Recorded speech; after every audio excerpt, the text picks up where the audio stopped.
Olá pessoal, sejam todos bem-vindos a mais um tema de grande relevância dentro do estudo da Idade Moderna, que foi o movimento do Iluminismo. Esse movimento ele abre uma perspectiva histórica de grande relevância para com a própria história da humanidade. Importante mencionarmos que durante a construção e projeção das ideias iluministas, o mundo eventualmente passara por grandes estruturações e metamorfoses no que diz respeito à sua própria organização social, política, econômica e, por que não dizer também, cultural, religiosa, científica e dentro de uma projeção também do que o capitalismo iria proporcionar ao mundo em suas grandes extensões e amplitudes. Antes de falarmos do iluminismo, é importante a gente mencionarmos que alguns movimentos vieram anteriores a esse grande momento da história da humanidade. É importante mencionarmos que uma das estruturas que os iluministas vão, de certa forma, ir ao encontro é justamente a estrutura maior que o mundo medieval proporcionou à formação não só do pensamento, mas também das capacidades e das características de um homem que eventualmente iria se curvar a duas torres fundamentais dentro do seu controle, não só financeiro, mas também do seu controle ideológico e identitário, que foram justamente os senhores feudais e, naturalmente, a importância que a Igreja Católica tinha dentro dessa grande narrativa e, principalmente, dentro da formação dos 1000 anos considerados do período medieval, os 1000 anos de trevas, para com essa denominação que a gente irá começar a costurar essa grande rede de retalhos para com o entendimento de como os iluministas seriam fundamentais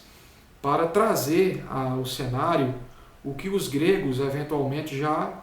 traziam dentro da sua grande construção, ou pelo menos dentro de sua revolução do pensamento, do que seria a filosofia como base, como busca maior de uma evidência da revolução do pensamento,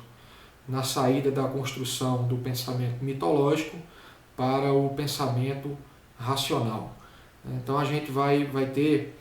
que ter muita habilidade para identificarmos que esses elementos eles são fundamentais dentro de uma grande transformação que eventualmente o iluminismo passa também a ser uma grande revolução comportamental, uma revolução ideológica, cultural, educacional, dentro de uma Europa que estava fadada àquilo que a perspectiva medievalista traria para o homem que era curvado a esses dois grandes senhores, o feudal e a Igreja Católica Apostólica Romana, dentro daquela construção dos anos do século XIV, os anos 1300, e isso se perpassou durante um grande processo que iria desencadear em dois outros grandes movimentos posteriores, que seria o movimento do renascimento cultural, como também da perspectiva da reforma e da contra-reforma da Igreja Católica. Esse movimento último foi fundamental para trazer à tona alguns personagens como o próprio Martinho Lutero, Antônio Calvino, Thomas Müller, e por que não dizer também o próprio São Francisco de Assis, personagem fundamental na construção e permanência do que foi habituado perante a Igreja Católica como um dos grandes reformadores doutrinários institucionais dentro da estrutura da Igreja Católica. É importante mencionarmos também que o surgimento do anglicanismo, o surgimento do movimento protestante evidenciou, né, aquilo que seria fundamental para a disseminação de outras reflexões e outras linhas de debate dentro do que a gente já tinha vivenciado no mundo antigo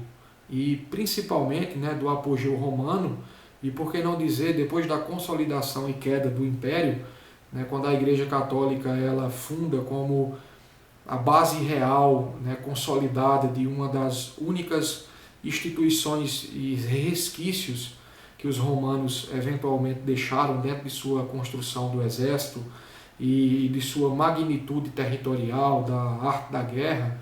né, ou seja, o movimento da Igreja Católica, quando surge nos escombros romanos, pós 476, ano que foi a queda desse império, movimentos como o movimento cruzadista, né, foram fundamentais para alavancar, né, e tentar expandir o cristianismo ou o catolicismo pelo mundo, né. Então é importante a gente mencionar esses elementos porque as cavalarias, né, as ordens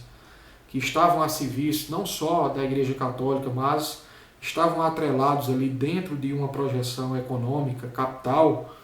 faria com que tornasse importantíssima na construção de grandes exércitos que evidentemente iriam lutar contra os heréticos, né? E principalmente contra os inimigos da Igreja Católica. Então esse cenário é um cenário que precisa ser revisto, que precisa ser inteiramente avaliado, porque ele traz algumas condicionantes da narrativa do período específico como um período de fuga, um período de saída do que seria, né, a projeção da construção de uma sociedade fechada aos domínios, não só do que a igreja pregava, dentro das indulgências, dentro de ser a única instituição que controlaria o comportamento, a conduta, os modus operandi e, por que não dizer, os ritos sociais que estavam atrelados dentro de uma perspectiva cultural nos moldes do feudalismo. A própria população ela estava oriunda a repassar o que produzia dentro do feudo 25% de dízimo para a Igreja Católica. Os outros 50% eram doados de forma de usura ou, como a gente chama, de vassalagem para com o senhor feudal que eventualmente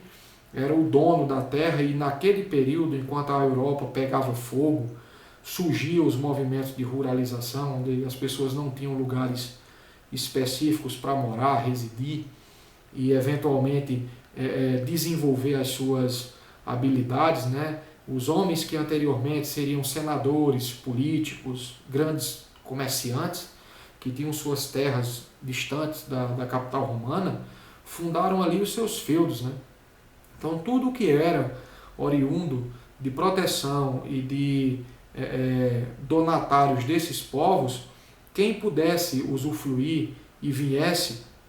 a ocupar um desses territórios, teria sim a sua forte influência no que diz respeito a esse sistema de vassalagem, ou seja, o sistema de que um depende do outro.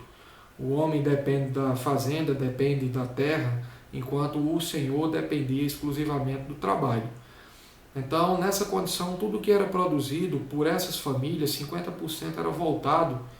para os senhores, né, os senhores feudais, que futuramente, né, quando atingirmos o processo da modernidade, esses senhores seriam chamados de suzeranos, né, ou popularmente conhecidos como os reis, né, que ao lado da Igreja Católica, né, iriam consolidar uma parceria de êxito por grandes e longevos séculos, né? Ou seja, só se era rei com a autorização suprema da Igreja, que era a instituição de Deus na terra, dentro do que era construído em uma analogia muito forte aos padrões comportamentais de uma sociedade que evidenciara o pecado e, por que não dizer, que era queimada na fogueira santa da Inquisição perante o Tribunal do Santo Ofício, né? Então a venda de indulgências, as heresias, as práticas, os mistérios, as místicas, em volta dos curandeiros, das bruxas, dos ciganos, dentre outros povos que eventualmente, né, desenvolviam outras habilidades oriundas à projeção do que seria contrária ao que pregava a Igreja Católica, instituição essa que tinha, né, os seus apetrechos e favorecimentos e privilégios de julgar ao seu favor o que seria certo e errado. Haja vista que a Igreja Católica era a instituição que detinha todo o conhecimento até aquele momento, né, de grandes obras e principalmente de grandes registros históricos. Então, estar contra a Igreja seria estar contra a própria instituição de Deus, e isso era padecido de, podemos dizer, de vendas de eventuais contratos, entre aspas, no que seria a venda dos terrenos no céu, a venda da salvação, a venda da graça, a venda do milagre, a venda do perdão, e por que não dizer a consolidação perpétua do que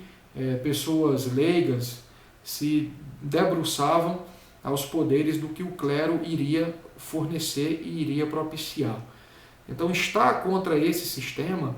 levaria tempo, justamente para que a ciência pudesse ganhar vez, voz e naturalmente ganhasse espaço dentro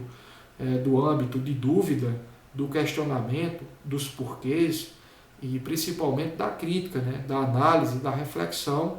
do que viria com o renascimento cultural,